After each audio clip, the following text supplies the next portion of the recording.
қонақтар келген бүгінгі денсаулық күніне. Осы демалыс күні уақыттарыңызды бөліп, жаңа Нұрлан мырза айтқандай, өзіміздің сана сезімімізді көтеру үшін, мақсатымызға жету үшін алдымызға қойған. Сол үшін бүгін осы жерге келіп отырмыз. Нұрлан мырзаға көп рахмет, көп жақсы ақпараттар алдық. Оның үстіне біз көбінесе жай күнделікті өмірде өзіміз байқамаймыз, иә? Әсіресе осы біздің бизнесте, мысалы, адамдарды шақырамыз, келмей қалады, бірден жаңағы іштегі эмоциялар кетеді да, или не болмаса, енді өмір болғаннан кейін сондай состояние күйлерге түсеміз. Ал енді мынандай ақпараттарды алғаннан кейін, енді өзіміздің эмоциямызды бақылауымыз керек, иә? Эмоциямызды бақылап, жалпы позитивте жүруіміз керек қой, жалпы. И сол алдымызға қойған мақсатымызға жету үшін, да, адамдарға жалпы біздің миссиямыз енді адамдарға жақсылық алып келу ғой, иә? Адамдардың денсаулығына көзқарасын өзгерту. Сол үшін бізде өзімізде не болу керек? Денсаулық болу керек, да? Енді бүгінгі сол тақырыбымыз жаңа денсаулыққа арналады. Жалпы денсаулық дегеніміз не? Денсаулықтың өзінің көптеген анықтамалары бар. Оның ішінде жаңағы дүниежүзілік денсаулық ұйымы, ВОЗ дейміз ғой, соның да анықтамалары бар. Соның ішінде ең бірінші жаңағы адамның дені сау адам дегеніміз, ол тек қана физикалық, яғни денесі, дене бітімі бүтін адам емес, сонымен қатар оның психикасы дұрыс болу керек, және сонымен қатар ол әлеуметтік денсаулығы болу керек. Осы денсаулықтың құрайтын 3 негізі бар. Қазір таблицада көрсетемін.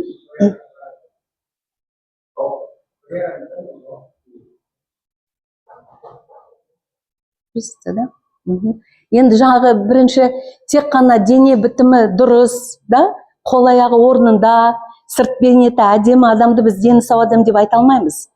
Кейбір адамдар болады көшеде, өзіңе келіп сөйлеген кезде уже психикасының кішкене дұрыс емес екендігін байқаймыз, да? То есть ол адам дені сау деп адам айта алмаймыз. Ал енді дені сау болсын, психикасы дұрыс болсын, ол күнделікті өмірде адамдармен қарым-қатынаста болмаса, өзі бір сол өзінің ғана өмірінде өмір сүріп жатса, ол адамда дені сау деп айта алмаймыз. Өйткені біз социумда тұрамыз. Біз адамдардың ортасында тұрамыз. Адамдармен қарым-қатынасымыз дұрыс болу керек, да? Енді Абай атамыз айтқандай, сен де бір кірпіш дүниеге кетігін тапта бар қалан деп, өзіміз осы әлемде, өзімізді қоршаған ортада, социумда біз өзіміздің орнымыз болу керек, да? Барлық осы жағдай орындалған кезде біз деніміз сау адамбыз, денсаулығы бар адам деп айтамыз. Енді осы біздің қазіргі заманауи жан-жақтарыңызға қарасаңыздар, қазір не көп?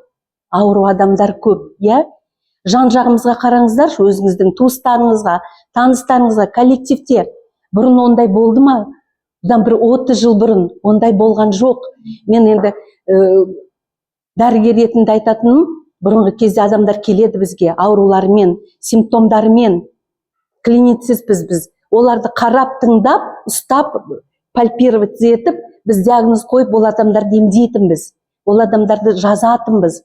Ал қазіргі кезде адамдарда жаңағы неше түрлі синдромдар бар, түсініксіз. Себебі оған көптеген себептер бар. Соның ішінде мен айтар едім, өткен ковидтен кейін онкология ауруы көбейді. Даже дәрігерлердің арасында пандемия онкология деген термин шықты. Оны мен ойлап тапқан жоқпын, ол сондай статьяларда бар. Ол енді өте қиын жағдай ғой, иә? Иә, оның кейін мынандай жүрек қан тамырлары ауруы көбейді, иә? Жүрек тоқтап қапты, да? Инфаркт, инсульт, әсіресе ер адамдардың арасында, 30-дан асқан адамдардың арасында, 30 жаста, даже балалардың ауруы қалай көбейді? Балалардың ауруларының ішінде онкология көбейді, диабет көбейді, иә?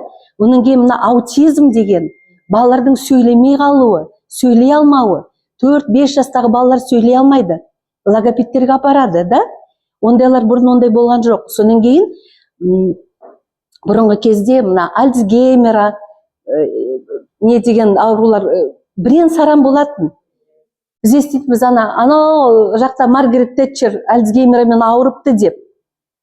Ал енді қазір қараңыздаршы, қазір бізде Альцгеймера, Паркинсона, деменция старческая деген даже кәрі адамдар емес, кәдімгі работоспособный дейміз ғой, жұмыс істеп жүрген адамдардың арасында кездесіп жатыр.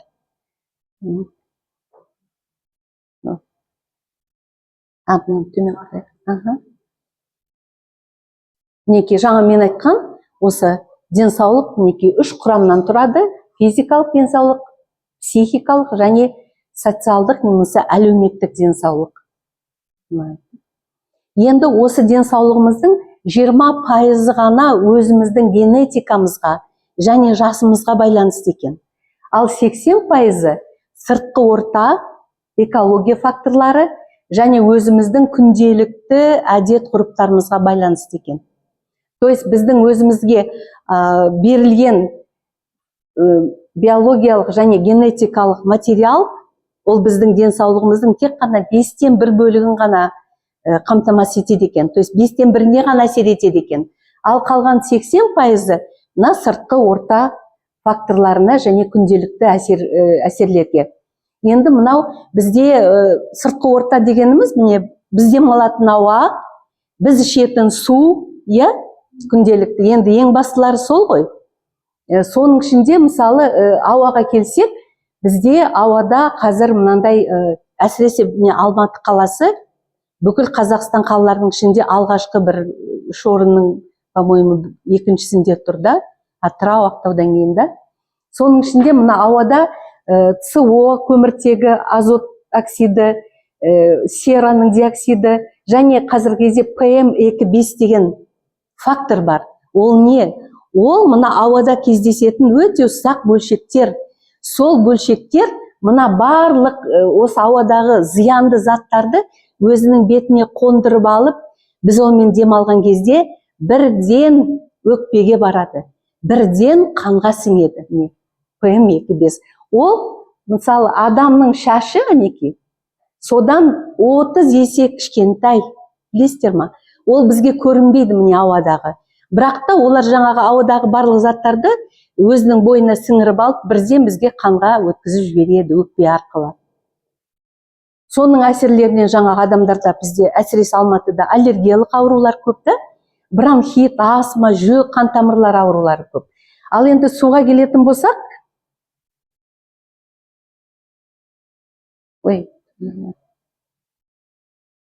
мынаның стрелкасы вот этот, суға келетін болсақ, енді судың құрамындағы заттар, енді қараңыздаршы, қандай өте көп. Ауыр металдар, тұздары, нитраттар, пестицидтер, мұның барлығы жаңағы топыраққа сіңеді, топырақ арқылы суға өтеді. Сумен бізге жаңа қайтып айналып өзімізге келеді.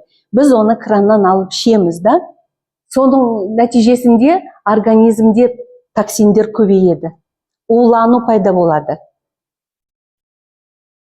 Ал енді ондай уланулар жаңағы соның нәтижесінде бауыр мен бүйрекке өте үлкен нагрузка түседі, жүктеме, балалардың дамуы төмендейді.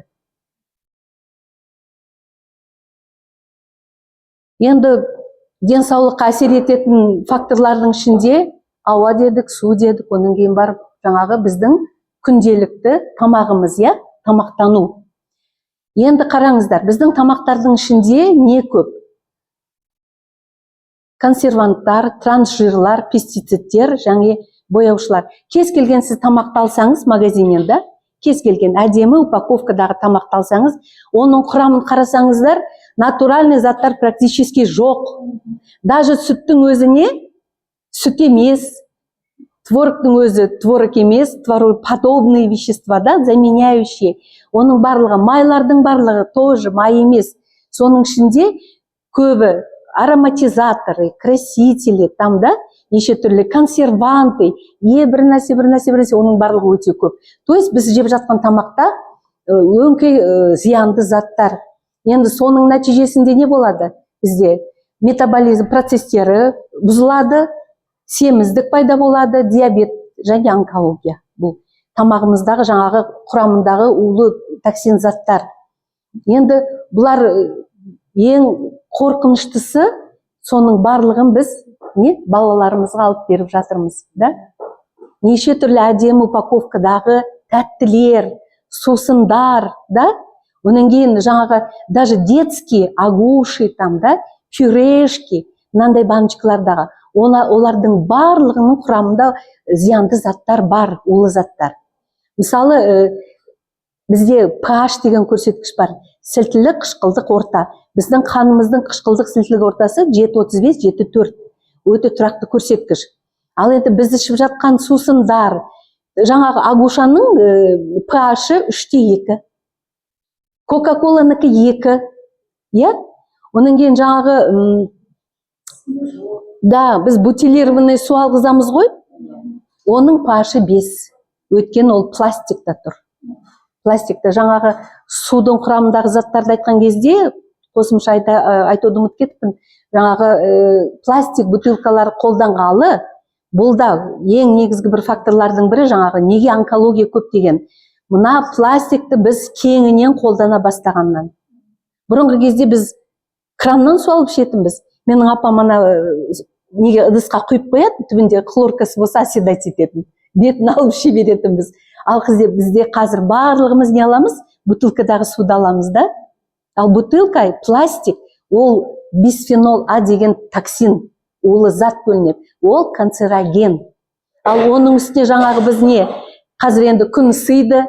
Не істейміз? Пластиковый бутылкаларды сатып аламыз, да?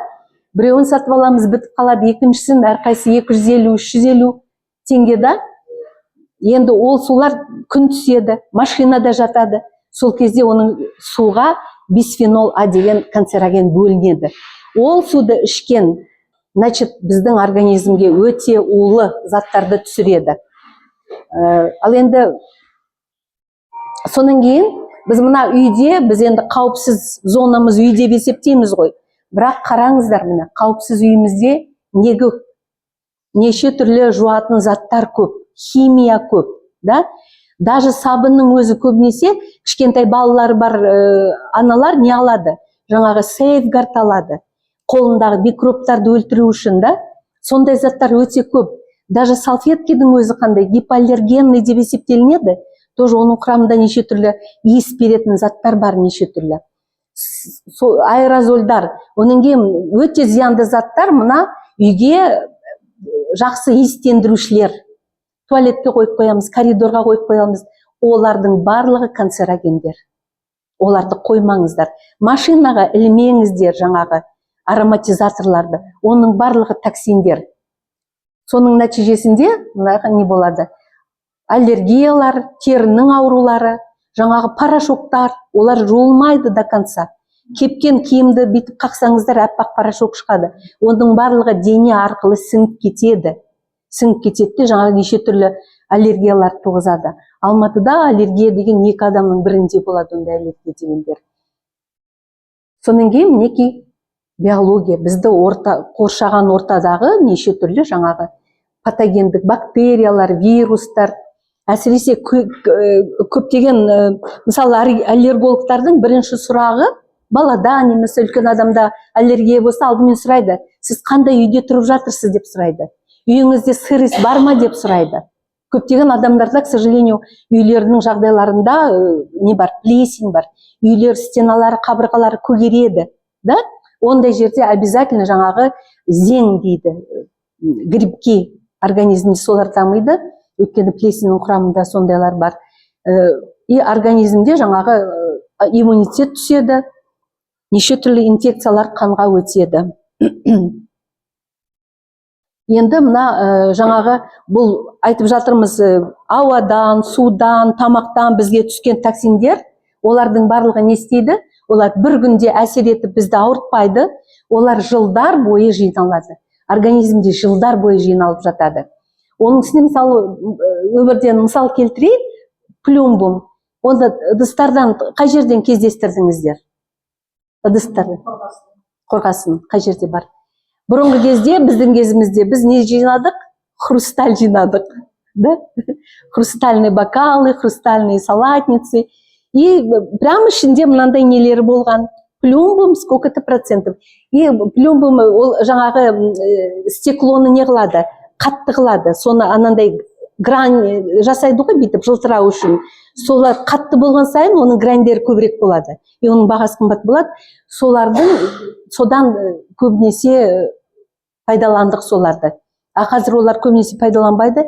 Әсіресе сондай хрусталь бокалға газированный напитоктар құйып ішкен кезде это 100% отравление. Бұрынғы кезде қонақта кейбір көбінесе әйел адамдар шампанский там ішіп отырады да, шипучий бокалменен. Ал кейбіреулер граненый стаканмен арақ ішеді да. Кто заболевал? Те, которые хрустальный бокалдан ішкендер. Это вот плюмбум. Ртуть, кадмий, бұлардың барлығы организмде жиналады. Выхлопные газы, қазір Алматыда не көп, машина көп, оның барлығы. Осының барлығы орталық жүйке жүйесінің қызметін бұзады, міндетті түрде балалардың дамуына әсер етеді, және адам әлсіреп, шаршағыш. Көбінесе адамдар қазір не істеп жүреді? Шаршап жүреді. Мектеп жасындағы балалар қалай жүреді? Портфельдерін көтере алмай, сабақта ұйықтап қалады. Мұғалімдер айтады. Әлсіз, шаршап, оның барлығы мінеки осы хроническое отравление дейміз. Созылмалы, осылардың барлығы организмде бізде жиналып жатыр. Соның нәтижесінде осы барлық токсиндер организмге жиналады, соның кейін бізде не болады?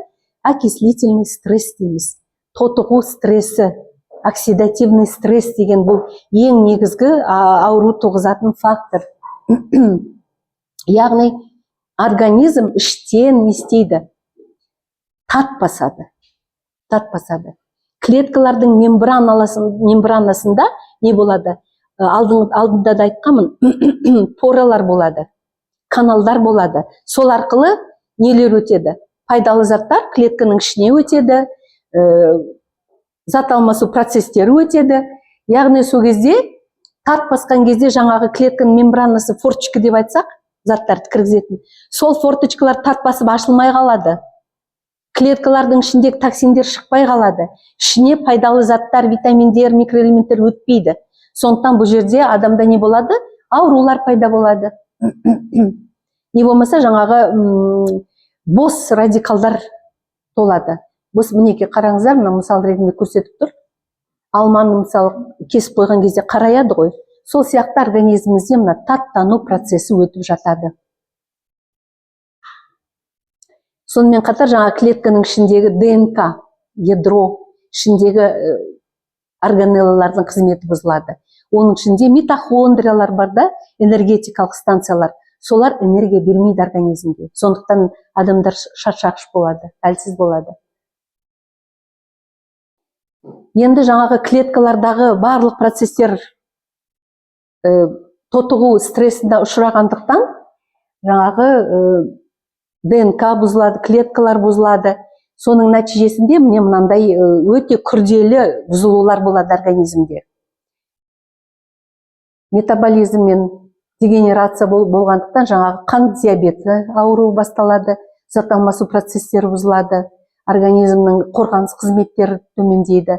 Сондықтан негізгі сыртқа шығару ағзалары бауыр, бүйрек, өкпе, тері, солардың қызметі бұзылады. Сондықтан мысалы бауырдың қызметі бұзылып, барлық сыртқа шығып кететін зиянды заттар шықпағандықтан олар не істейді? Бүкіл организмде буындарға жинала бастайды. Сондықтан адамдардың буындары ауыра бастайды. Қазір байқайсыздар ма көшеде? Кәрі кемпір шалдар емес, жас әйелдер ақсаңдап жүреді, ақсаңдап. Аяқтар қисайып, тізелері бүгілмейді. Қарасаң прямо вот страшно вообще, да? Бұл жаңағы осы ой, что я сделала? Оксидативный стресс нәтижесі. Соның кейін жаңағы бүкіл токсиндік заттар бүкіл ағзаларға жинала бастады дедік қой. Соның ішінде ми қыртысына жиналады. Ми қыртысына жиналғандықтан жаңағы жүйке жүйесінің қызметі бұзылады, мидың қызметі бұзылады, есте сақтау қабілеті төмендейді. И көру, адамдардың көруі нашарлайды. Окулист коллегаларымыз бар, катарактық операция жасайды. Солар айтады, бұрынғы кезде дейді, өңкей 80-90-дағы адамдар катарактаға операцияға келетін дейді. Қазір шықсаң, говорит, очередь как гинеколог деп күледі да. Өңкей жас әйелдер, жас адамдар отырады. Әсіресе әйелдерде көп катаракталар. А катаракта деген не? Он тоже зат алмасу процесінің бұзылуы, көздің ішіндегі хрусталик деген зат бар, ол қатаяды. Соның кейін барып, ол жарық сәулелерін өткізбейді. Сондықтан оны алып тастайды, орнына жасанды линза қояды. Ал енді алып тастауға келгенде бізде енді өте көп. Алып тастау, әсіресе мына өт жолдарына тас толу деген қазір очередь операцияға. Тас өттер толып келеді. Ол ненің бұзылуы? Зат алмасының бұзылуы. Қалқанша безінің қызметінің бұзылуы. Онан кейін мінекей сосудистый катастрофа дейді. Енді жаңағы бүкіл ағзалардың қызметі бұзылады, жүйелердің қызметі бұзылады, қан айналысы, тыныс алу. Сондықтан мына әртүрлі мынандай инфаркты, инсульты. Мынау инфаркт, мынау инсульт. Сонан кейін тағы да міне жаңа қайталап айтамын, жас адамдардың арасында осы инсульты, инфаркты көбейіп кетті. Жан жағымызда қарасақ тоже ондай мысалдар бар.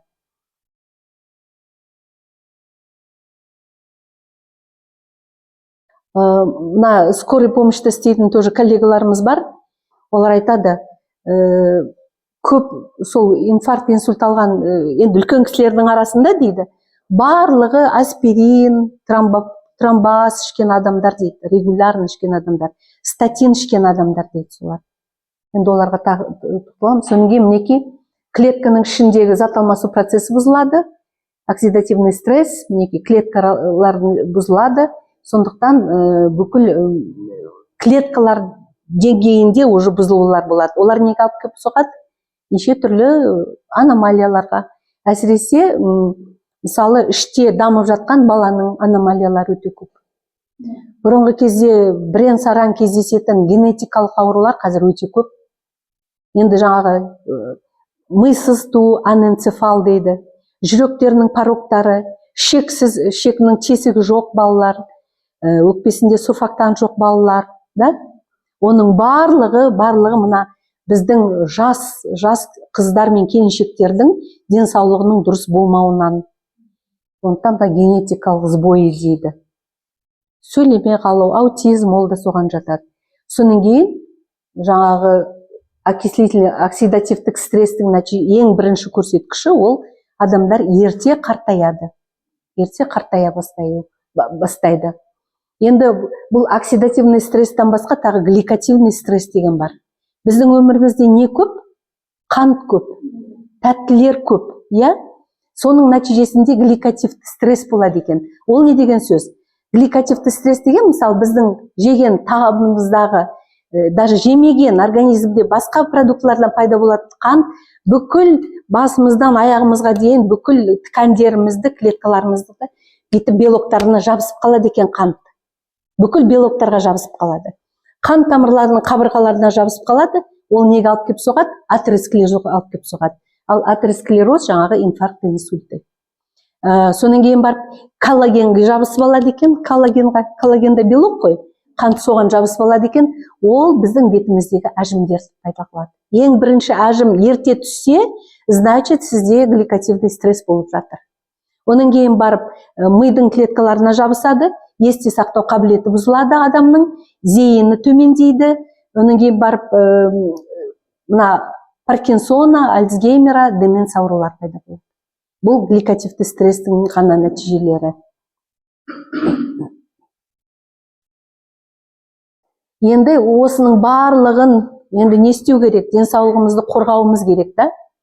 Ең алдыменен бізге мынандай өзіміздің күнделікті дұрыс әдет-ғұрпымызды қалыптастыру керек, та? Значит, не істеу керек? Біз алдыменен дұрыс тамақтануымыз керек. Енді дұрыс тамақтану қолымыздан келеді ма? Енді мүмкіндігінше, мүмкіндігінше. Тәттілерді ішпейміз, кока-коланы ішпейміз, газированный тәтті сусындарды ішпейміз. балаларымызға алып бермейміз, да? Таза су ішеміз. Екінші, дұрыс ұйықтау қолымыздан келеді ма? Я? Хотя бы 7-8 сағат минимум дұрыс полноценный ұйқы болу керек. Жатып, таңертең ояну керек. Ал 2-3 рет тұрып жатсаңыз, ол дұрыс ұйқы деп есептелмейді, значит, сіздің организміңізде белгілі бір проблемалар бар. Су, дұрыс су ішу, да? Ол туралы айтамыз. Физикалық активный, дұрыс қимыл қозғалыс белсенділігі. Қимыл қозғалыс белсенділігі. Енді сіздердің араларыңызда 10 000 қадам жасайтын адамдар бар ма? Қолдарыңыз көтеріңіздер. О, молодцы, молодцы. Я. Хотя бы күнделікті таңертең жарты сағат серуендейтін адамдар бар ма? Жарты сағат таңертең. Молодцы, молодцы. То есть это минимальный. Әсіресе Гүлжан Аманбай өте жақсы айтады, да? Таңертең, говорит, аш қарынға шығып кетіңіздер серуендеуге дейді. Бұл сіздің қандағыңызды, қантты бірден түсіреді дейді. Сонан кейін жаңағы сіз тамақ ішкен кезде бірден қанттың жоғары деңгейі көтеріліп кетпеуін алдын алады. Жалпы қазіргі кезде көбінесе тек қана мысалы жүріп вообще жүрудің маңызы, мысалы мен кішкентай роль жасадым, иммунитет және қозғалыс, да? Мысалы, сіз дұрыс көп жүрмесеңіз, иммунитетіңіз түсіп кетеді деп айтса, сіздер ойланып қалуыңыз мүмкін, да? Біз жүрсек, иммунитет көбінесе біз қалай түсінеміз? Иммунитет біздің организмде, лейкоциттер, тағы басқа, қорғаныс қызметі, олар түскен микробтарды жояды, өлтіреді, фагоцитоз, тағы басқа, да? Ал на самом деле иммунитет дегенің жүрістен басталады. Себебі жаңағы сіз дұрыс ойлаған иммундық клеткалар, лейкоциттер, жаңағы микробтарды өлтіретін, олардың барлығы тамырдың қабырғаларында орналасады. Шеткі бөлінде. Ал тамырдың ортасында турбулентный дейміз, жаңағы эритроциттер, тағы басқа элементтер, тромбоциттер, олар көбінесе ортаңғы бөлігінде жүреді. Ал лейкоциттер ол қабырғаларында отырады. Енді сол кезде организмге патогенный флора, вирус түссе, олар бір жерге барып өкпеге, немесе тамақта орналасады, ішке түседі. Ал енді клеткаларымыз біздің қай жерде отыр? Тамырлардың қабырғаларында отыр. Олар қан айналысында жоқ. А олар бірден сол бактериялар түскен жерге барып, сол жерде оларды өлтірулері керек. Сондықтан сіз жүрген кезде мына әсіресе балтыр ет жиырылады.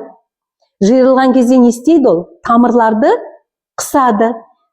Тамырлардың қабырғасында демалып отырған лейкоциттер қан ағысына түседі. Сөйтіп айналып жүріп, қай жерде микробтар бар, соларды өлтіреді. Бұл біріншіден. Екіншіден мына лимфа жүйесі бар. Лимфа жүйесі дегеніміз не? Лимфа. Бүкіл мусоропровод деп айтамыз, да? Бүкіл денедегі мусорды шығаратын. Мысалы, сіздер ет алып өңдеген кезде етті, бездерін не істейді? Бездерін алып тастаймыз, өйткені ол өте зиянды, жаман заттар олар. Сол сияқты біздің лимфа система бүкіл организмдегі жаман улы заттарды шығару керек. А олардың тамырлары бар өзінде, артерия, вена сияқты тамырлары бар. Бірақ ол тамырлар өздерінше жиырыла алмайды. Олардың, мысалы, артерия қан тамырлары жүрек қанды айдайды, да? Олар жоғарғы бөліктен төмен қарай, енді өзінің кинетикалық күшімен келеді. Вена қан тамырларымен қан жоғары қарай қайтадан не істеу керек? Жүрекке келу керек. Ал веналардың қабырғаларында не бар? Клапандар бар. Клапандары бар. Мысалы, бұл өте, мен енді как физиолог ретінде бұл тақырып маған өте ұнайды, өйткені адамдар көбісі түсінбейді. Осылай ғана, рахмет. Мысалы, мінекей, жүректен шыққан қан тамырлар, қызыл жоқ екен. Жүректен шыққан артерия, мінекей, қан төмен қарай айдалады.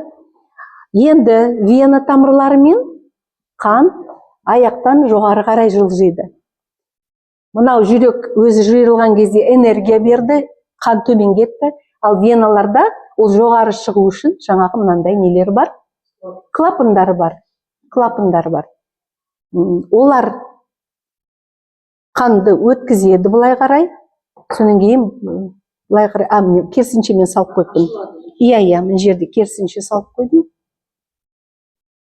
Қанды өткізеді.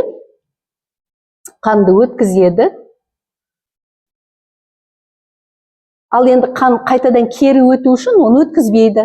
Былай жабылып қалады, да? Қанды тек қана бір бағытта айдайды.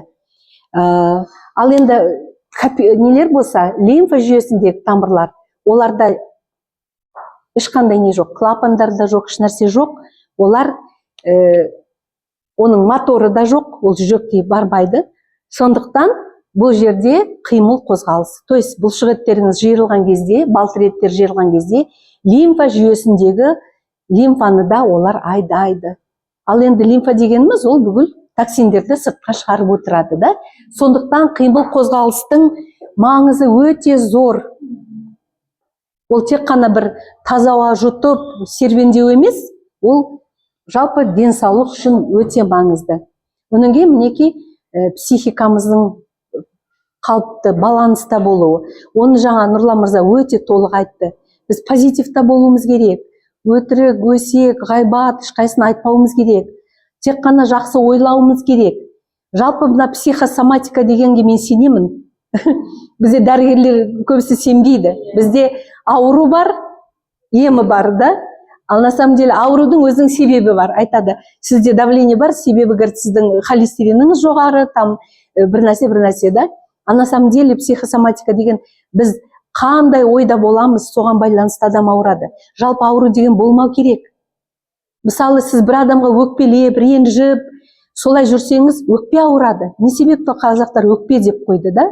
Мысалы, сіз ашуланшақ болып, прямо желчный тип торыстар. Любой нәрсеге битіп нетіп тұрсаңыз, значит, сізде бауырда проблемалар бар, өт жолында проблемалар бар, да? Сол сияқты, мысалы, миымызды қалыпқа келтіру керек, дұрыс ойлауымыз керек, позитивта болуымыз керек. Сол кезде еш нәрсені уайымдамауымыз керек. Адамдар туралы тек қана жақсы ойлауымыз керек. Егер біз жақсы ойласақ, бізге сол жақсы адамдар кездеседі. Да? Сонан кейін әрбір адамның өзінің бір зиянды дағдылары бар, зиянды әдеттері бар. Енді ең зияндыларын айтсақ, жаңағы темекі шегу, да? Нашақорлық, алкоголь, ішімдік ішу, соның ішінде сахаролизм деген тәттілерге құмарлық, ол да зиянды дағдыларға жатады. Кейбір адамдар тәттіге құмар болады, ол да организмдегі бұзылыстар. Енді солардан мүмкіндігінше арылу керек. Оның көбінесе мысалы кофе ішуде, ол да зиянды дағдыға жатады. Ол да жаңағы зависимость дейміз ғой, соның бір түрі, Ол организмді, әсіресе мына надпочечникті ол не істейді? Отырғызады. Оның кейін жаңағы да кейбір адамдар күндіз ұйықтап, түнде жұмыс істейді. Ол да дұрыс емес, ол да зиянды. Өйткені айтады, ол маған ешкім мешать етпейді. Ал күндізгі ұйқы, түнгі ұйқыны ешқашан алмастыра алмайды. Енді осыған келдік. Енді бізде осы жаңағы организмде айттық, барлық жаңағы оксидативный стресс жүріп жатыр, таттану болып жатыр, токсиндерге толып жатыр ағзамыз, бауыр, бүйрек, өкпе, тері, ол жаңағы токсиндерді шығарып үлгермей жатыр. Енді мысалы теріге келсек, бауыр, бүйрек, өкпе қалыпты қызмет істей алмаған кезде тері сол сыртқа шығару қызметін өзі алады. Не істейді ол? Токсиндерді тері алып шығара бастайды. Сол кезде жаңағы терідегі қышулар, экзема, псориаз соның нәтижесі. То есть бұл организмнің ластануының нәтижесі болып табылады. Енді бізде жетіспейтін көбінесе жаңағы нелер бар. Енді алдыменен бұған келмес бұрын мен мысалы неге тоқталайық деп отырмыз мына.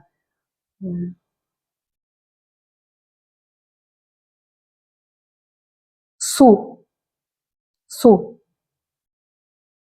Осы ең организмге көп бізге токсиндер алып келетін су, күнделікті ішіп жатқан суымыз. Ал енді су жеткілікті болмаса, организмде, жалпы организмде болып жатқан барлық биохимиялық, физиологиялық процестердің барлығы, күрделі процестер судың қатысуымен өтеді. Су жеткіліксіз болса, мысалы адамдар бір шөп дәрі ішіп жүрсе, су жеткіліксіз болса, ол шөптер де жұмыс жасамайды, әсер етпейді. Сондықтан біз алдыменен суды ішуіміз керек. Қандай шешімі бар? Біздің компания сіздерге осындай шешім бар. Бізде мысалы неке денсаулық гаджеті, бұны барлықтарыңыз білесіздер, да? Денсаулық гаджеті бұл третан материалынан жасалған, 20 қабат фильтрі бар. Бұның ең басты маңызы, біріншіден ол бисфенол бөлмейді суға, суды уландырмайды. Жылыда тұрса да, машинада тұрса да. Екіншіден, ол өте тиімді экономикалық жағынан. 250 мыңға дейін эконом. Сіздер мысалы постоянно бірге ұстап жүрсеңіздер, сіздер су ішуді ұмытпайсыздар. Ал ұстап жүрмесеңіздер, су ішуді ұмытып кетесіздер, да? Әсіресе мысалы спортпен шұғылданатын, қыдыруға барған кезде қолыңызда ұстауға ыңғайлы, дизайны керемет. Қараңыздар, қандай дизайны күшті, стильді деп айтуға болады. Самолетқа да жібереді, бұны мен кіргізеді. Су сонан кейін бұл не арқылы өтеді? Мундштук арқылы. Сіздер сорып ішесіздер, сорып. Ал сорып ішкен су асқазанға тамшылап түседі. Ал тамшылап түскен су сіңеді, клеткаларға өтеді. Ал егер сіздер, кейбір адамдар айтады, организмде су аз десе айтады, мен күніне 2 литр су ішем дейді. Қалай ішесіз оны? Залпы, да, көбінесе. Ол су бірден не істейді? Асқазанда өзінің жолы бар, бірден 12 елшек көтіп кетеді. И сыртқа шығарылады. Шеке сіңіріледі, бүйрек арқылы сыртқа шығарылады. Ал мына су сіңімді болады. Сіздер бұны ішкен кезде жүгіре бермейсіздер кіші ретке, честно говоря. Шын на самом деле. Өйткені залпым 1 стакан су ішсеңіздер не істейді? Бірден бүйрек артық суды шығарып жібереді. Щелочный потенциал дейміз, сілтілік потенциалы бар. Суды сілтілендіреді. Өйткені біз не себепті суды сілтілендіруіміз керек? Жалпы айтып отырмыз ғой, организміміздің бәрі не істеді? Оксидативный стресс дегеніміз ол қышқылданды деген сөз. Қышқылданды. Жаңағы кока-кола, 2 pH, соки, газированные напитки, бутилированная вода, оның барлығы 7-ден төмен, 5-ке жетпейді даже. Ал бізде орта қандай болу керек? 7-де 3, 7-де 4, да? Сілтілі болу керек. Енді организм не істейді? Кока-кола ішіп жатырмыз, сусындар ішіп жатырмыз. Тойларға барғанда кока-кола ішесіздер ма? 5 бармақтан кейін көбісі ішеді. Да, әсіресе үлкен кісілер кока-кола ішеді тамақтан кейін. Өткен ана асты қорытады дейді, да? А на самом деле оның барлығы организмді қышқылдандырады. Ал енді қышқылға орта өтіп бар жатқан кезде организм енді өлмейді ғой, не істейді ол? Оның ортасы 7-де 4 болу керек. Сол үшін ол не істейді? Организмдегі сілтілік металдарды, сілтілік элементтерді сүйектен, кальций, калий, магний, натрий, фосфор, соларды сүйектен, тырнақтан, тістен, шаштан шығара бастайды. Сөйтіп шығарады да, кішкене жаңағы сілтілік ортаға қарай жылжытып, біздің өмірімізді сақтайды. Организм сөйтіп ұзақ уақыт компенсировать етеді. Ол ұзақ уақыт болып келе жатыр, да? Сондықтан енді ол кезде не болды қайтадан? Қайтадан тырнақ сынғыш болды, шаш түскіш болды, да? Остеопороз. Жас адамдарда да қазір остеопороз деген өте көп. Сүйектің сынғыштығы. Сондықтан мынау су сілтілендіреді, экономды, тиімді, таза, дәмді су. Дәмі өте дәмді. Мен немерелеріме алып бердім осындай суды. И олар айтады, апа, вода вкуснее стала дейді. Даже балалар байқады. Жұмсақ болады өйткені. Өйткені құрамындағы, судың құрамындағы ауыр металдардың тұздарын, хлорды әсіресе да, сонан кейін паразиттерді, микробтарды ұстап қалады бұл. Оның үстіне жаңа біз бұнымен суды сіздер қай жерден аласыздар? Бутылкаға суды қай жерден аласыздар? Дұрыс, краннан. А менде бір танысым бар, фильтрдан құйып аламын дейді. Фильтрдан, да. А фильтрдағы су бізде уже өлі су. Өйткені ол все, что нужно, не нужно, бәрін ұстап қалды ол. Ешнәрсе қалған жоқ ол жерде. Ал енді крандағы суды нетсеңіздер, бұл да қажетті заттарды жібереді, суды сілтілендіреді, дәмді қылады. Енді керемет біздің денсаулық гаджеті, бұл бірінші орында тұр. Детокс номер 1, осыдан бастайсыздар. Содан кейін барып жаңағы екінші не істеу керек? Біз Black Wave, да? Black Wave білесіздер, да? Екінші Black Wave қажет бізге.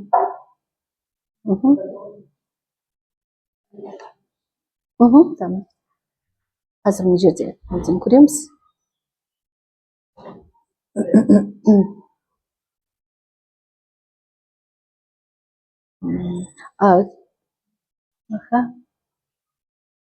Black Wave. Ой, рахмет. Black Wave бутылкасы да қандай әдемі, да? Қараңыздар, стекло шыны. Енді бұл детокс формула деп аталынады. Бұның құрамында негізінде жаңа фульвогумен қышқылдары бар. Фульвогумен қышқылдары деген бәленбай миллиондаған жыл жатқан пласттар, жердің пласттары, вулкан болған жерлердегі, да, Сахалинский леонардит деген жерден алынады бұл. Оның құрамында пайдалы заттар өте көп. Енді бұна біздің Black Wave-тің құрамында жаңағы не бар? Гумен фульва қышқылдары бар. Бұна фульва кислоты дейміз, қышқылдар, гумен қышқылдарын олар белсендіреді, бірін-бірін әсер белсендіреді. Оның кейін дигидрокверцетин деген бар, ол жалпы бүкіл рецепторлардың жаңағы пайдалы заттарға сезімталдығын арттырады. Өте қажетті зат. Оның кейін инулин бар, эфирный масло лаванда, липосомалық, және магний бар. Ал енді магнийді білесіздер, магний көбінесе жаңағы нелерге қосылады, көбінесе жаңағы тюбаж жасайсыздар да, мысалы санаторияларда. Олар ішек қарының перистальтикасын жақсартады. Ішектің. Да, и бұның бір әсері, мысалы іші қатып жүретін адамдардың стулы нормализоваться етеді. Оны көбісі бірден байқайды. Алғашқы кезде прямо жақсы әсер ете бастайды. Енді магний ол жүйке жүйесін тыныштандырады. Енді фульвогумен деген ол жерден алынған зат болғандықтан, оның иісі дәмі нашар болады. Мысалы, черный мед деген болды басқа бір компанияда. Менің сестренкам алып шыпты, мұрным бүйтіп жауып қойып ішемін дейді. Сасық болса, әдемі болмаса, дәмді болмаса, ондай тағамды организмге қабылдауға болмайды. Это запрещено вообще. Сондықтан мынаның құрамына не қосылған? Лаванда, липосомы қосылған. Сондықтан дәмі өте керемет шықты, да? В меру дейді ғой, өте тәтті де емес, да? Балалар жақсы ішеді. Балаларға ұнайды, үлкендерге де ұнайды. Оның үстіне, оның тағы бір керемет қасиеті, бұл противопаразитарный эффектісі бар. Паразиттерді жоятын эффектісі бар. Онда көп отзывтар алып жатырмыз, да? Балаларда әсіресе өте көп паразиттер шығып жатыр. Себебі мына лаванданың липосомалары, оказывается, мына паразиттерді парализовать етеді екен, ұйықтатады екен. Ал енді фарм препаратты берген кезде, онда олар не істейді? Олар ірі особьтарын, ірілерін, взрослый особи, оларды өлтіреді. Олар өліп бара жатқан кезде рефлекторны миллион жұмыртқаларын шашып кетеді. Енді ол адамның жай-күйі жақсарады, көбінесе мысалы бетінде проблемалар бар, терісінде барып, сол таблетка ішкеннен, жақсы болады біраз уақыт. Прямо күшті болады, іштері барлығы, асқазандары. А біраз уақыттан кейін қайтадан, себебі жаңағы жұмыртқалар өсіп шығады. Ал мына жерде жаңағы олар ұйықтап, мас болып шығып қалады, өлмейді, тірідей шығады, жұмыртқаларын шашпайды, және личинкаларын да шығарады екен.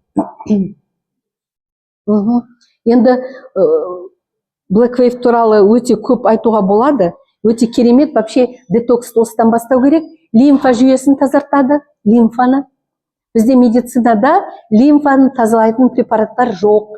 Мысалы, адам уланып қалса, не істейді? Капельницы, олар острое отравленияда. Ал мынау бүкіл лимфа жүйесін тазалайды, клетка аралық сұйықтықтарды тазартады.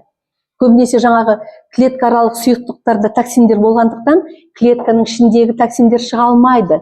Сондықтан адамдар не істейді? Ісінеді, да? Ісінеді. Сол кезде, мысалы, Black Wave-ті ішсе, бірден керемет әсер етеді. Әсіресе бауырды тазартады, бауырдың клеткаларын тазартады. Жалпы бүкіл организмде қай жерде қандай бұзылулар бар, токсиндер бар, соларды шығарады. Сонан кейінгі өніміміз смузи детокс. Бұл әсіресе жаңағы бауырында, онан кейін тағы басқа іштері қататын, артық салмақ, семіздігі бар адамдарға смузи детокс өте керемет көмектеседі.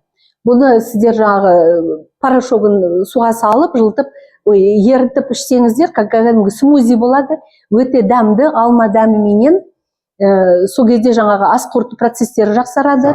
Онан кейін ішінде нелер бар, псилиум бар. Ол клетчатка, ол ішектің перистальтикасын жақсартады. Сондықтан оның үстіне жаңағы пищевые волокна дегеніміз бар, ол кәдімгі как сыпырғы сияқты, ішектің қабырғаларында жиналып қалған слизь, каловые камни, солардың барлығын алып шығады. Прям тазартып шығады. Иә, құрғақ күйінде.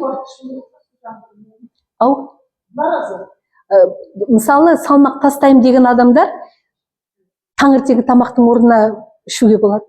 И және мысалы біз ерте жату үшін ерте кешкі тамақты ішуіміз керек, да?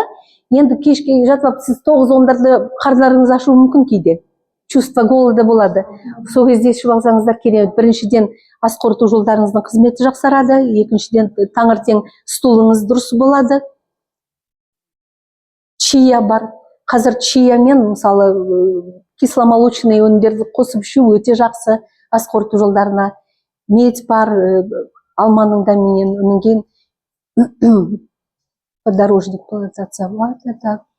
И бұлар қанттың деңгейін көтермейді, калориясы азақ. И тәтті жей беретін адамдарға өте жақсы мынау. Тяга дейді ғой, соны басады.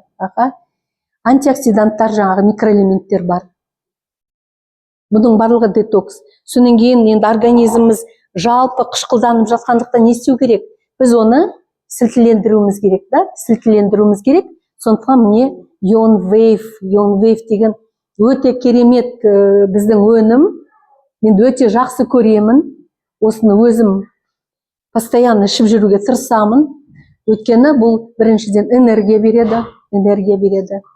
Құрамында жаңағы рябина бар, қарақат бар, пихта бар, клеточный сок пихты. И табиғи қышқылдар бар. Янтар қышқылы, сүт қышқылы, алма қышқылы и винный қышқыл. Дигидрокверцетин бар, витамин С бар. Әсіресе қазір мысалы көктем кезінде неше түрлі вирустар ауа райының құбылмалы жағдайында бізге иммунитетімізге витамин С өте қажет. И дәмін ерекше қылатын теңіз тұзы бар. Байқайсыздар ма, да? Тәтті қышқыл плюс кішкене тұзды. Тіліміздегі барлық рецепторлар іске қосылады. Тілдегі рецепторлар арқылы импульстар бірден жүйке жүйесіне барады. Жүйке жүйесіндегі қосымша нейрондық байланыстарды қалыптастырады. То есть настроениеміз, көңіл күйіміз көтеріледі. Сондай қасиеті бар. Онан кейін әсіресе қант диабет бар адамдарға өте қажет. Өйткені қант диабеті жаңа айттық қой, да? Гликативный стресс, ол мына аяқтың басындағы ұсақ тамырлардан бастап бекіте бастайды. Тамырлардың қабырғаларына жабысады, тамырларды бекітеді. Сондықтан ондай адамдар не істейді? Соңында аяқтарынан айырылады, да? Алдымен башпайларынан, тобықтарынан, тізелерінен организм шірейді, былай айтсақ. Сондықтан мынау микроциркуляцияны жақсартады. Микроциркуляция дегеніміз, мына артериялар ары қарай барып, не істейді?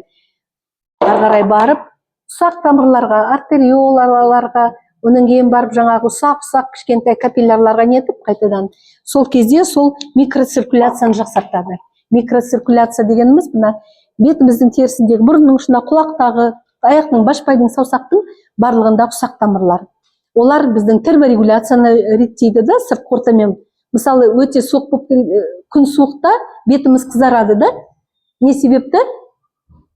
Мына мұрнымыздың үсіп кетпес үшін капиллярлар ашылады, қан келеді, жылу береді. Құлағымыздың ұшы да. Ал жаз кезінде, наоборот, ыстықты беру үшін жаңағы нетеді. Сондықтан мынау микроциркуляцияны жақсартады, кәрілік, ерте қартаюды тоқтатады. Мына табиғи қышқылдар, олар сілтілендіреді. Не себепті біз лимонмен шай ішеміз да? Не себепті біз лимонный уксус ішіңіздер деп рекомендовать етеді. Даже соны ішетін адамдар бар да постоянно. Себебі олар организмде қышқылдықты жояды. Өздері қышқыл болса да. Олар организмді сілтілендіреді.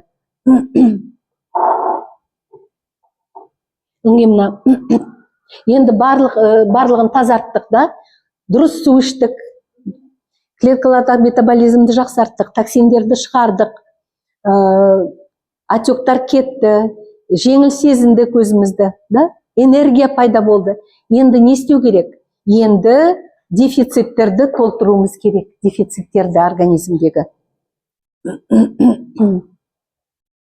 Бар ма жаңағы? Не, дефициттер. Бізде мына бірінші жетіспейтін йод. Не себепті жетіспейді? Біз қандай ауданда тұрамыз? Эндемиялық ауданда тұрамыз. Таулы жерлерде, жалпы көп мемлекеттерде осы суда, топырақта, өсімдіктерде, сол өсімдікті жеген малдың етінде бізде йод жетіспейді. Енді сол йод жетіспегендіктен бізде не болады? Бұл жерде қалқанша безіге ісіктер пайда болады. Зоб дейміз. Қазақша жемсау дейді. Ана құстардікі сияқты үлкейіп кетеді. Не себепті ол үлкейіп кетеді? Себебі қалқанша безі ол не істейді? Құрамында йоды бар гормондарды түзеді. ТТГ, Т3, Т4, триод, тиранин, тирозин, соларды түзеді. Сондықтан оның өзінің қызметін атқару үшін оған не керек? Оған йод қажет. Ал енді организмде йод аз болса, ол сол аз йодты қармап ұстап қалу үшін ол өзінің клеткаларын өсіре бастайды. Гипертрофияға ұшырайды. Зоб пайда болады. Одан кейін йод жетіспеген кезде адамның есте сақтау қабілеті төмендейді, ойлау қабілеті төмендейді, концентрациясы төмендейді, метаболизм процестері төмендейді, және жас әйелдерде болсын, ер адамдарда болсын, репродукция қызметі төмендейді. Бедеулік деген пайда болады. Қазір жас семьялар өте көп, балалары жоқ. Келісесіздер ме менімен?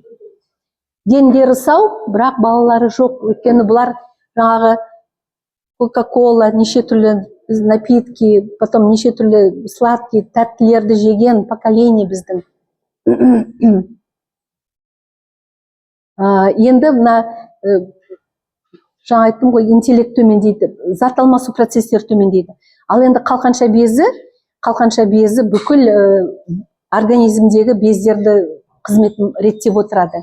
Әсіресе өзінен төмен, мысалы гипофиз баста орналасқан, ол өзінен төмен жатқан барлық ішкі секреция бездердің қызметін реттейді. Қалқанша безі то же самое өзінің. Ол зат алмасуының барлық түрін реттейді. Май алмасуы, көмірсулар алмасуы, белоктар алмасуы, су мен тұздың алмасуы және терморегуляция. Енді осы йод жетіспеген адамдарды бақылауға болады сыртынан. Йоды жетіспейтін адамдарда гипотиреоз деп аталынады. Осы зат алмасуының барлық түрі төмендейді. Ондай адамдарда не болады? Семіздік. Ол не просто семіз, көлкілдек ісік, микседема деп аталынады. Как вот мешок сияқты да жүреді, көл кеткен. Олардың тек қана сыртқы емес, не себеп бұл көлкілдеп ісініп кетеді? Белоктар алмасуы бұзылады, бүкіл ішек, қарынның, ішектердің, мидың арасындағы сұйықтықтар жинала бастайды. Ойлау қабілеті төмендейді, интеллект төмендейді. Ал енді мысалы жүкті әйелдерде йод жетіспесе, балаларда ақыл ойының кеміс болып туы байқалады. Қазіргі кезде енді ол өте аз, бұрынғы кезде кретин дегендер туған. Бастары үлкен, ауызда тілдер аузына сыймайды, дене пропорциялары бұзылған. Қазір енді шүкір Аллаға ондай жоқ. Да, Енді сондықтан біз не істеуіміз керек? Бізде компаниямызда керемет өнім шықты, мінекей, Ядет морской 15.000 миллиграмм теңіз өнімдерінен алынған, жануардан емес, сіңімділігі өте жоғары. 100 микрограмм, кешіріңіздер, 100 микрограмм, ол коллагендікі ғой. 100 микрограмм бұл профилактикалық доза. Біз эндемиялық ауданда тұрып жатқандықтан, бір пшик профилактический доза безопасны. Барлығымызға ол қажет. Ал егер жаңағы гипотиреоз болып жатса, ТТГ гормон жоғары болса, онда 2-3 10 мыңға дейін, это 5 пшик. Кішкентай балаларда профилактикалық 1 пшик, мектепте сабақ үлгерімі нашар болса, шаршап келетін болса, сабаққа оқуға қабілеті онша болмаса, 2-3 пшик, пожалуйста, едет. Гипертиреозда болмайды. Сондықтан бізде, смотрите, біз жалпы осы біздің өнімдерді безопасно рекомендовать ету үшін, вообще жалпы адамдар өзінің денсаулығына дұрыс болса, көзқарасы, олар не істеу керек? Чекап өту керек. Чекап ең стандартный, не какие-то там стандартный, соның ішіне қалқанша бездің гормондары, 5 гормоны бар. ТТГ, Т3 свободный, Т4 свободный, антитела, анти-ТГ, анти-ТПО. Осы 5 гормонды тапсыру керек. Егер гипотиреоз болса, ТТГ жоғары болады, Т3 төмен болады. Егер гипертиреоз болса, ТТГ төмен болады, жаңағы Т3, Т4-тер жоғары болады. То есть, соларға қарап, біз уже, егер гипертиреоз болса, мұнаны рекомендация етпейміз. Соның кейін антитела дейміз, антитела болса, жоғары болса, рекомендация етпейміз. А қалған жағдайдың бәрінде, пожалуйста.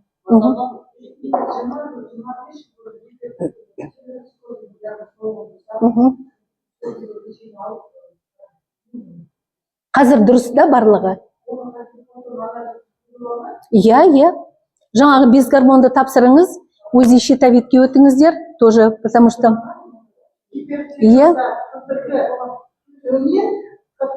Да, жоғары болады. Иә. Өйткені олар жаңағы, біреуін активировать етеді ғой. Осы жалпы чекап өтіңіздер, чекап өту керек. Да? В основном жетпейді. Редко гипертиреоз, редко. Да, алдыңыздар. Бәрібір барып тапсырыңыз. Бәрібір тапсырып көріңіз, соның кейін это рекомендация. Соның кейін. Иә. Жетік. Соның кейін енді бізде ерекше біздің компаниямызда пайда болған жаңа өнім витамин D3. Бұл D3 туралы целый вебинарлар бар. Өте көп айтуға болады. Негізгі моменттерін айтайын. Ең бірінші жаңағы таблицаны поставить.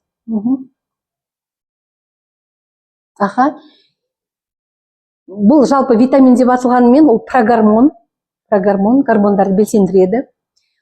Егер ол жетіспейтін болса, адамдарда ең бірінші шаршағыш келеді адамдар.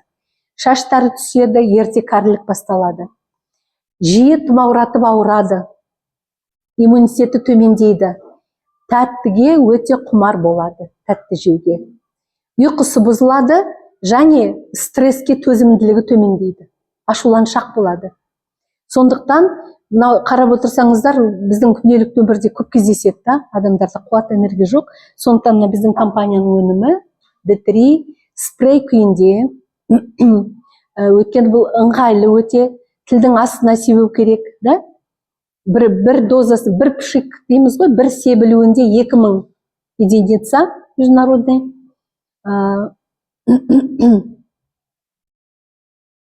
Тоже стекло, ыңғайлы, сумочкаға салып жүру керек. Көбінесе адамдар жаңағы езіп, ертіп, жұтып, ішіп жатқанға ерінеді. Мұнан сумочкаға сала салып, енді бұны қалай ішу керек дегенде, Гүлжан Аманбай, нутрициолог, біздің, да, вот она, это самое, эндокринолог, оның рекомендациясы былай. Егер бұрынғы кезде витамин D-ні көбінесе немен майлы тамақ қосып ішу керек деген, да? солай ұстаным болған. Иә, біздің D3-ді прям ол не критично дейміз ғой, міндетті емес. Себебі бұның құрамында не бар? MCT масла бар. MCT масла бар.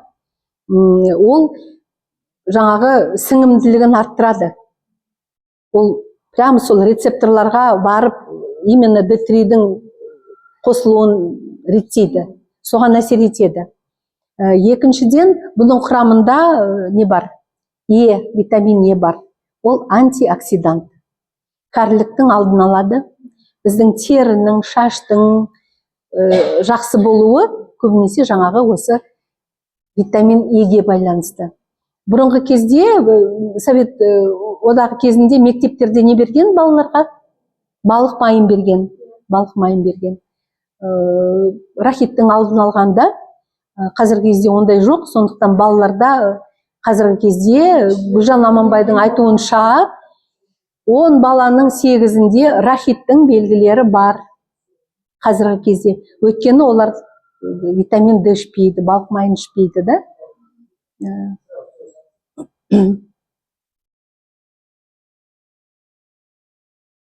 Сонан кейін мына канадалық ғалымдардың зерттеулері бар екен мынандай. Егер витамин Д-ның көрсеткіші 50-ге жоқ болса, 50-ге жақын болса, онда мына аурулармен аурудың риск дейді ғой, төмендейді екен. Мысалы, рахит пен остеомаляция 100% алдын алуға болады. Бірінші типті диабеттің 80%, онкологияның жалпы рискі 75%-ға төмендетуге болады екен. Тоқ ішектің рагы 67%, екінші типті диабет 50%-ға, және көкірек безінің рагын 50%-ға төмендетуге болады екен. 50. Ал бізде көбінесе қанша болады көрсеткіштері? 20-дан төмен. 0 деген көрсеткіш бар. Айгерім айтты маған, 0 деген болған тапсырған кезде анализін. Біздің D3-ді ішкен уақытта қазір қанша? 100-ден жоғары.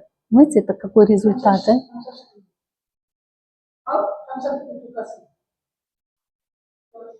Біреуін, видите? Енді бұл бірінші, екінші тип диабет, оның кейін жаңағы қосымша тағы не бар бізде? Инсулин резистенттік деген бар, және жаңағы Альцгеймер ауруы 3-ші тип диабет деп есептеліп жатыр қазір. Альцгеймера 3-ші типте диабет. Өйткені ол жерде не істейді? Мидың қабаттарында майлар жиналады. Алмасу бұзылады. Да.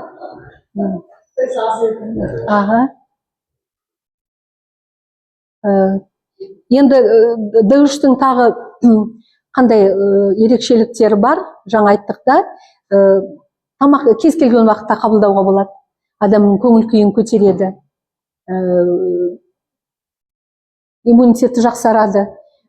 Сүйектерінің қызметі жақсарады. Буындардың, бұлшық еттердің, жалпының әсер етпейтін жер жоқ. Бүкіл организмдегі барлық процестерді реттейді, барлық аурулардың алдын алады. Созылмалы аурулар болса, қабыну процесін басады. Несін қойып бересіз бе? Может, что еще? Мінеке қараңыздар. Және құрамында холикальциферол бар, витамин D3. Лимон дәмі бар. Жаңағы тез тілдің астына шашылғандықтан ол тез сіңеді. Бірден қанға өтіп кетеді. Ал енді сіздер көбінесе адамдар аптекадан алып ішеді да, капсула күйінде, таблетка күйінде. Олар не істейді ішкеннен кейін? Олар асқазанға түседі да, асқазанда қорытылады, шекке барады, енді ол сіңгенше көп уақыт өтеді. Сондықтан Айгерім түскен сияқты ол тез эффект береді, тез результат береді.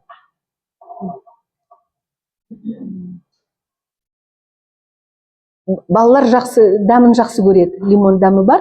Мен немерелеріме таңертең бір шек жасап жіберемін.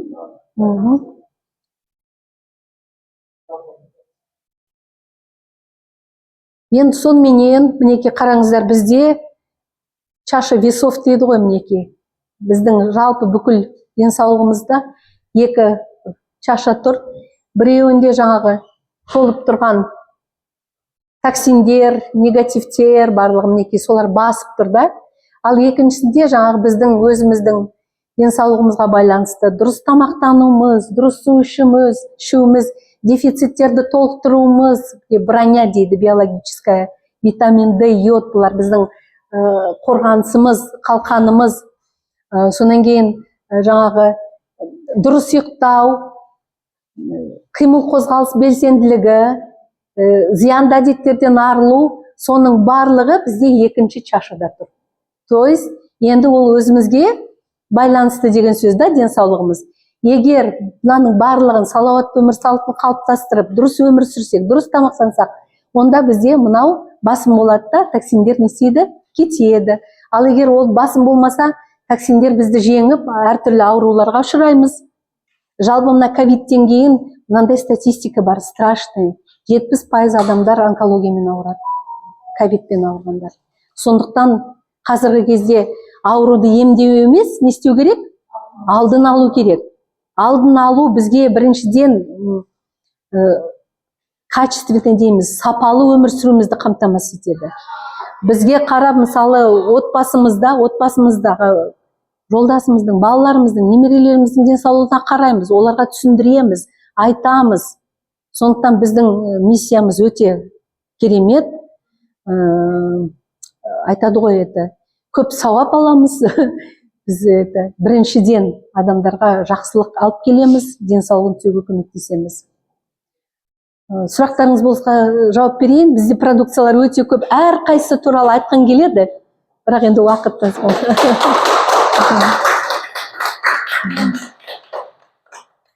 Сұрақтарыңыз? Рахмет, аха. Аха. Я микроциркуляцияны жақсартады. Микроциркуляцияны жақсартады, сонымен қатар қан тамырларын тазартады. Қан тамырларын тазартатын бізде жаңағы не? D3, нони. Бізде комплексный подход болу керек. Мынау прямо, мысалы, сіздерге аспирин ішсеңіздер айтады, мынау қанды сұйылтады, тромбтарды ерітеді деп. На самом деле ол ерітпейді тромбтарды. Просто ана эритроциттердің бір-біріне жабысуын кішкене етеді. Жаңа айттым ғой, инфаркт алған үлкен кісілердің көпшілігі прямо тромбоз, тромбопол, кардиомагнил ішкен кісілер. Отличный вопрос, статины деген. Статины деген олар қандағы холестеринді түсіретін дәрі. Целая группа. Қымбаты да бар, арзаны да бар статины. Оны кардиологтар жақсы көреді, да? Вы умрете. Да, смотрите, біріншіден ол дәрілердің бірақ қасиеті бар. Олар холестеринді түсіреді, өйткені олар бауырдың холестеринді шығаруын тоқтатады, тежейді. Бір қызметі. Ал енді оның жағымсыз әсерлері өте көп. Біріншіден бауыр, холестерин вообще бізге керек зат. Керек, ол клетка мембранасын, жасуша мембранасына строительный материал. Керек ол. Липидтер керек бізге, өйткені онсыз болмайды, да? Да, біріншіден. Екіншіден, олар бауыр, сіз мысалы холестеринді түсірем деп диетаға отырып, майлы тамақтарды жемесеңіз, бауыр одан көп жасай бастайды холестеринді. Өйткені организмге ол керек, сөйтіп бауырға нагрузка түседі.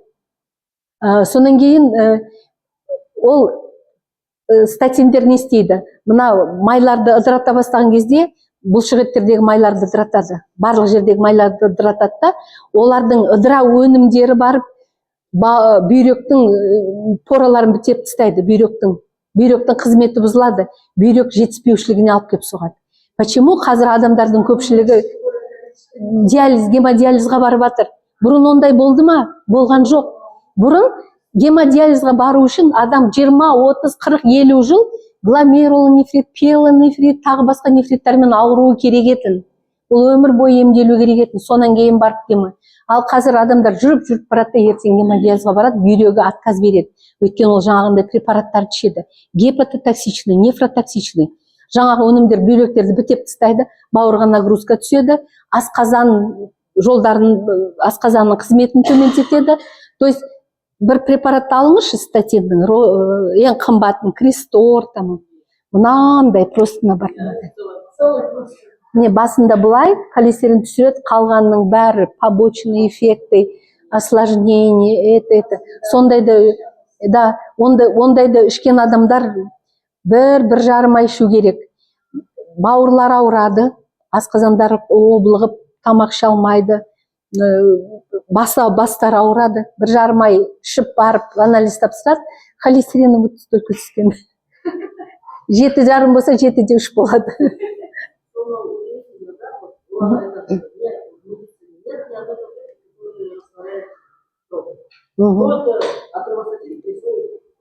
Ну, енді смотрите, енді мысалы холестерині жоғары болып, организмге қанша холестерин керек, ол сонша жасайды. Баяғы кезде Американың бір президенті, Кеннедидан кейін ба, холестерині жоғары болған. Соны дәрігерлері строгий диетаға отырғызған. Диетаға отырғызған сайын оның холестерині көтерілген, өйткені бауыр жасай бастайды. Строжайшей диеты бедного мучили, потом что только не делали, в конце концов он умер. А так бы он прожил, не знаю, может быть, Трамп был президент. Енді, да, то есть организм холестеринмен бороться не надо. Қазіргі тенденция, вот врач сидит со мной, согласится. Не надо бороться, не надо снижать. Если сізде барлығы жақсы болса, көңіл күйіңіз, денсаулығыңыз барлығы. Ал егер адам көп жыл ишемия, ИБС, инфаркт алған, инсульт алған, да, қант диабеті бар, сондай адамдар болса, дәрігерлер обязательно назначать етеді по протоколу. Ал енді ондайда адамдарға біз мына продукцияны ішкізе алсақ, пожалуйста, ішсін. Не отказываются, да? Да. Егер барлық іш құрылысымыздың қызметін қалыпқа келтірсек, холестерин де, егер дұрыс тамақтанса, холестерин қалпына келеді. Мен өзім личный пример, біздің кардиолог клиникада, мен 7,5 болма, қанша ай бәтеш көріп, прям вот пейте, если нет, вообще деді ғой. Ну, еще бір 10 жыл бұрын істеп жүрген кезде. Бірге отырамыз, кардиолог. Іштім, ең қымбатын алып іштім. Уже все, не могу, печень болит, тошнит, голова болит. Бір ай іштім десем, еще полмесяца. Бір жарым ай іштім, жарты айдан кейін барып тапсырдым. 7,5 болған, 7,3 болды. Кардиолог алып бардым. Десем, ну, у вас еще, наверное, есть проблемы с поджелудкой, с желудком, там. Знаете, это статиндер деген я вообще никому не рекомендовала, никому не назначала.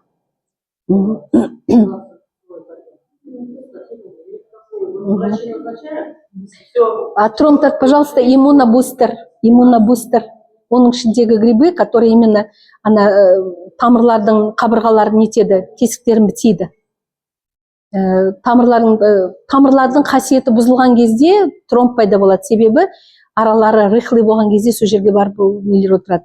Оның үстіне мына ер адамдардың қан тамырлары әйелдердікіне қарағанда нашар качествосы. Олардікі тез ол жерде. Да, атеросклерозға бейім, атеросклероз тез басталады. Ол жерге жаңағы біздің тамақтағы трансжирлар барып сол жерге отырады. Трансжиры дегеніміз не ол? Жаңағы тамақтардың құрамындағы пальма майы, тағы басқа не. Окорочка, да. То есть насыщенные жирные кислоты. Ал бізге қажет полиненасыщенные жирные кислоты. Ол, пожалуйста, омега-3 біздің. Полиненасыщенные. Ал окорочка туда-сюда, оның барлығы не? Насыщенные жирные кислоты. Оның үстінде омега-3 бізге өте қажет, себебі тамақпен бірге біз омега-6, омега-9 аламыз, ал омега-3 бізге түспейді. И притом, көп адамдар айтады, біз омега ішіп жатырмыз, айхертін алдық, мынан турецкий алдық, американский алдық. Вы им говорите, жаңағы екі түрлі амин қышқылдары бар, эйкоза, декапентоза, екі. Олардың ара қатынасы болу керек, баланс болу керек, дұрыс болу керек. Сонда ғана ол әсер етеді біріншіден. Екіншіден, жаңағы олар көбісі теңіз балықтарынан алынады, теңіз. Даже қазіргі кезде теңіздердің барлығы ластанған, ол жерде ауыр металдар көп. Балықтардың денелерінің барлығы жаңағы ауыр металдар, паразиттер, обязательно, стопудовый паразиттер. И және жаңағы олар ұзақ уақыт өмір сүреді, солардан жасай береді.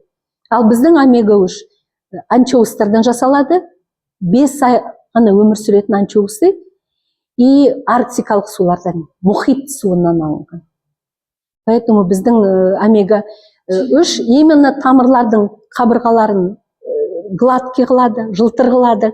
Ал жылтыр болса, олар теріс заряд имеют, олардан жаңағы нелер отскакивают, жабысатын заттар, майлар барлығы.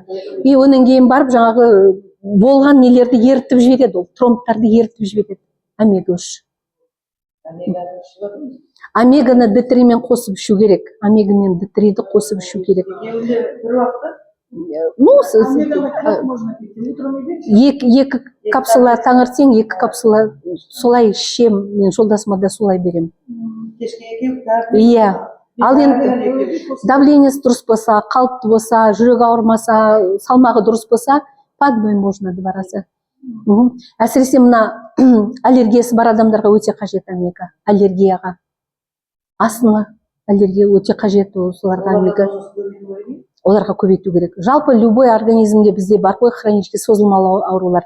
2 таңертең, 2 кешке тамақтан кейін ішемін. Өйткені ол тамаққа дейін ішсеңіздер, зат алмасуын күшейткенде қарныңыз ашып шыға келеді сразу. Тамақты көп жеп қоюға болады. Ал D3-ді любой уақыт. Тамақпен бірге мен немерелеріме сабаққа дейін етіп беремін. Жаңағы железаның оты анау нелермен ішуінің арасы қандай болды? Арасы 4 сағат болу керек пе? Так, ара қашықтығы, смотрите, ең бірінші Black Wave ішсеңіздер, Black Wave пен любой өнімнің арасы жарты сағат болу керек. Себебі ол шығарып жібереді. Ал мне кажется, андай витамин бірнелерді ішудің қажеті жоқ. Нет, интервалмен іше беріңіз. Тәулік арасында біздердікін дәрі деп қарастырмаңыздар біздің өнімдерді. Бұл тамақ, соктар мысалы да, жатарда ішсеңіздер болады, тамақтанулардың арасында. Балаларға вообще керемет. Иә. Жазылған ғой, эластичность кровеносных сосудов деп жазылған ғой. Иә, мына сок нони, әсіресе ультра, да, екеуі де. Екеуінің де құрамында ультрада демай деген зат бар. Жүйке жүйесінің қызметін жақсартады. Қалай жақсартады? Импульстардың нервтерден бұлшықетке өткізуін жақсартады. То есть жаңағы ДЦП, аутизм, ЗПР проблемасы бар балаларда ультра беріңіздер. Жастағы балаға қалай берсе болады ультра? 2 жастағы балаға зеленыйын беріңіз. 2 жас, во-первых, если 2 жас еще рано говорить, что у него задержка, профилактически зеленыйын беріңіз. Ал уже 3 жастан кейін 4 жасқа дейін бала дұрыс сөйлемесе, это уже настораживает, уже проблемы. 25 миллилитрдан, 2-3 рет 25 миллилитрдан. Біздің дәрілерде передозировка болмайды. Побочный эффекті жоқ. Это питание, это восполнение дефицитов. Дефициттер зияны жоқ. Тек қана мына темірге келгенде байқаңыздар. Үйде темір болса, повыше ставьте. Дәмі тәтті, балалар ішіп қояды. Мен ана иодидті 3-еуі қанша күнде ішіп қойған білмеймін, бутылка пустая лежит. Берейін десем жоқ. Так что йод, ладно. Да. Поэтому особенно железоны нетіңіздер, жоғары қойыңыздар. Өйткені железо деген, ал железоны тағы да тұмауратып жүрген кезде, аурулар обострение кезінде бермеңіздер, рекомендовать етпеңіздер. Қабыну процесін, провоспалительный процесс, қабыну күшейтеді железо.